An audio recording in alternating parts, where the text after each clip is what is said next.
Your time will come, trust me. And when you see it, you won't be able to unsee it. I know how strange that sounds. It's the first time you're seeing my face, and I'm already asking you to trust me. That's weird, I get it. So I'm not going to ask you to trust me yet. I'm just going to ask you to stay 10 minutes. By the end of this video, I'm going to give you two questions that change how you make every important decision for the rest of your life. And when you have them, that feeling you carry, the one quietly telling you were meant for more, you'll finally know what to do with it. Now, let me tell you what's actually going on. On papers, your life makes sense, a job, a routine, people who count on you. From the outside, it looks just perfect. But around 4 p.m., you catch yourself watching the clock. Not because you're tired, because something in you doesn't want to be there. You do good work, but it feels like you're building something and none of it is yours. And here's the part I need you to get. That feeling isn't you being ungrateful. It's not laziness. It's not something broken in you. This feeling is data. It's the gap between who you actually are and how you're living. And it won't go quiet until you act on it. I know that feeling because I lived in it. Now let me take you back a few years. Before anything changed for me, I made one decision. Every night, for 6 months before bed, I trained my mind. 3 video, rewiring how I think. Preparing myself for a life I couldn't see yet, and training my mind to spot opportunities I never noticed before. And here's what nobody tells you about that kind of work. For months, nothing happens.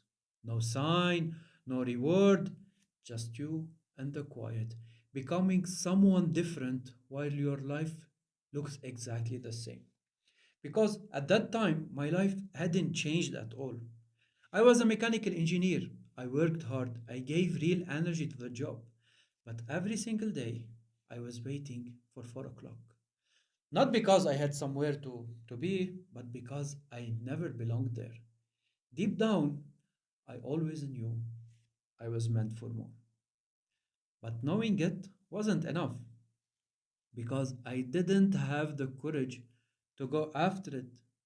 I had the feeling I have done the work on my mind, but I was still sitting there waiting for 4 o'clock, too scared to walk away from what was safe.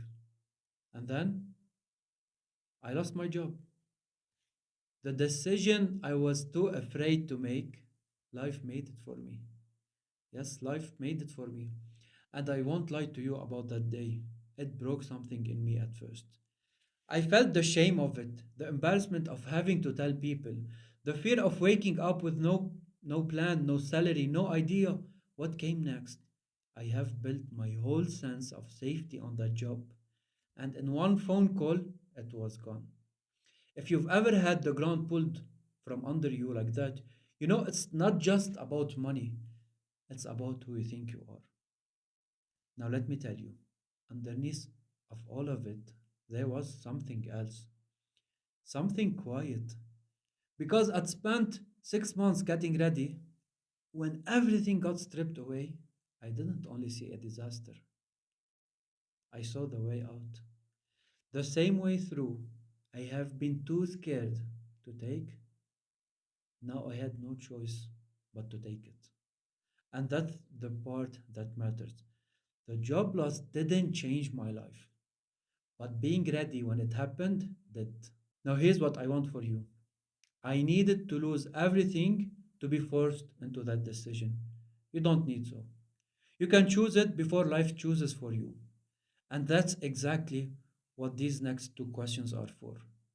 And if that landed a little too close, you're in the right place. Stay. The next part is the part you actually use. And if someone came to mind while I was talking, someone stuck in that same 4 o'clock feeling, send them this. Don't let them wait the way I did. Now let's get practical. First question, and actually I want you to ask it, don't just hear it, ask it. Which regret could you live with? Trying and having it not work out, or never trying and wondering for the rest of your life what could have been. And here's where people get it wrong. When they hit a big decision, they pull everyone around them family, friends, colleagues.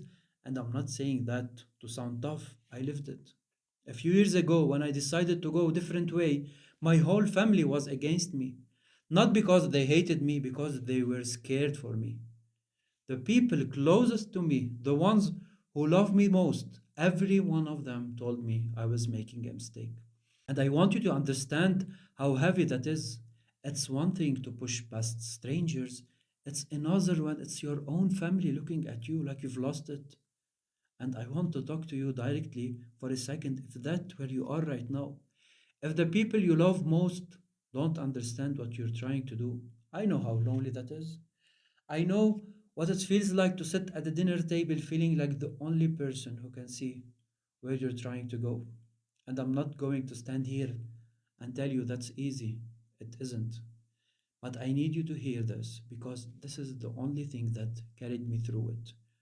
Who actually decide if what you're doing is right or wrong? Think about it honestly.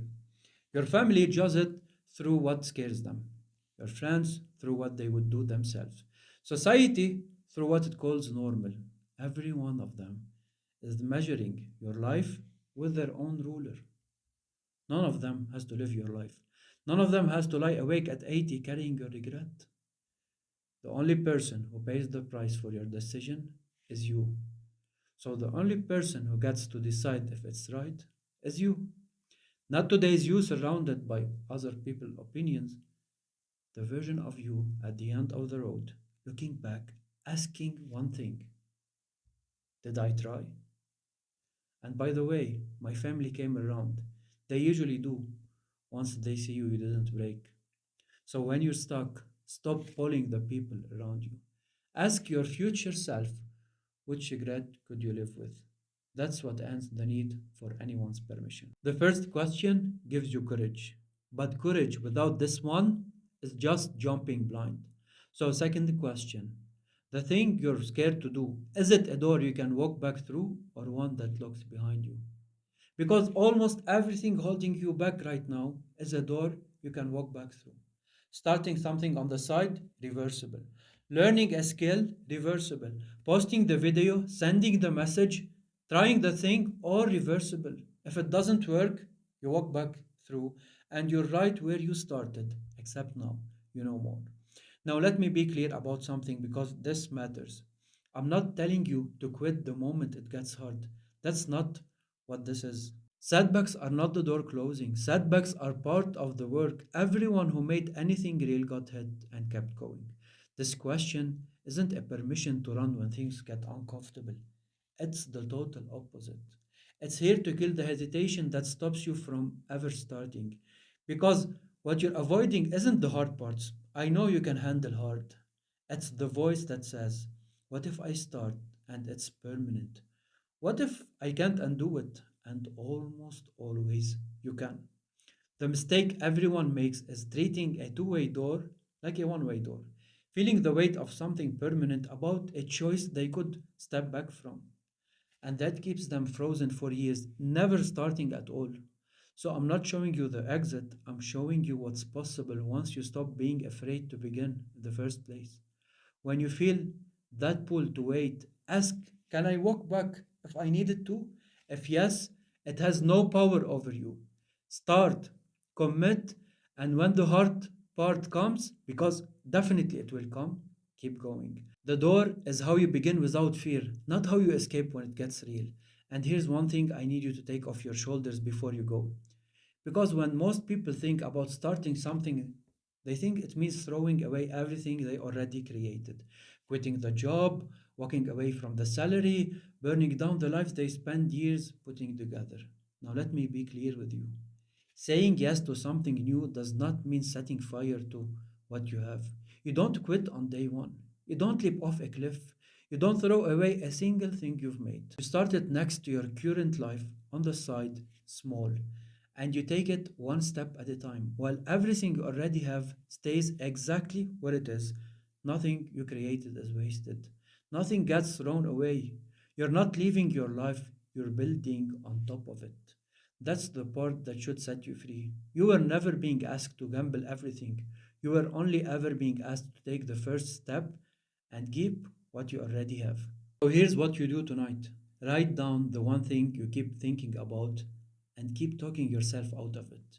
You already know what it is. Then run it through both questions. Which regret could you live with, trying or never knowing? 2. Can you walk back through if it doesn't work? If the regret of not trying is worse and you can step back from it, you start this week. That's it. That's the whole decision. At the start, I told you your time would come, and that once you saw it, you couldn't unsee it. 10 minutes ago, you didn't have these two questions. Now you do. And listen, I know the feeling you walked in with, the heaviness, the waiting, the sense of there's more in you than the life around you is asking for. I lived in that for years. That feeling that you're meant for more, it was never a problem to fix. It was a direction you hadn't followed yet. And you don't have to wait to lose something to finally follow it. You can start choosing it now. You can stop living in one day and start living in day one. Because I believe the life you keep imagining is closer than you think. And nobody should have to figure it out alone. If this is your day one, come grow with me. I'll see you in the next one.